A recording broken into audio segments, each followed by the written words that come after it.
Sudan is currently experiencing political unrest as the country transitions from the rule of longtime dictator Omar al-Bashir to a civilian-led government.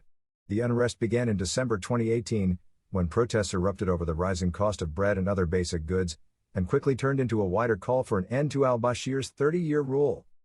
In April 2019, al-Bashir was ousted in a military coup led by General Abdel Fattah al-Burhan, and a transitional military council was established to rule the country until elections could be held. However, the protesters continued to demand a civilian-led government and a transition to democracy. After months of negotiations, in August 2019, a power-sharing agreement was reached between the military council and the civilian opposition coalition Forces for Freedom and Change, FFC. The agreement established a transitional government with a sovereign council consisting of 6 civilians and 5 military representatives, led by General al-Burhan. The transitional government faced a number of challenges, including a collapsing economy, rising inflation, and a huge debt burden.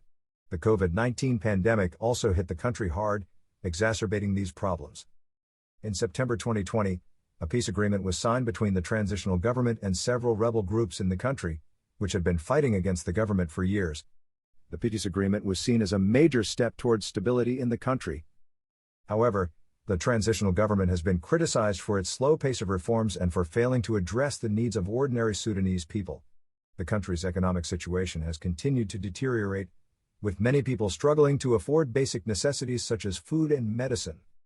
In October 2021, protests erupted once again after the government announced cuts to fuel subsidies, leading to a sharp increase in fuel prices.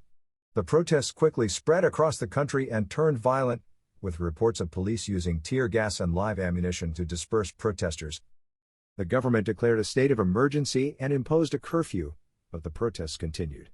In response, the government ordered the closure of all schools and universities and shut down the internet, making it difficult for protesters to organize.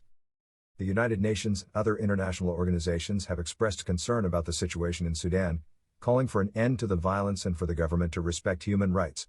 The African Union has also been involved in mediation efforts to resolve the crisis. As of April 2023, the situation in Sudan remains tense, with sporadic protests continuing across the country. The transitional government has promised to address the concerns of the protesters and to work towards a more stable and democratic future for the country, but it remains to be seen whether they will be able to deliver on these promises.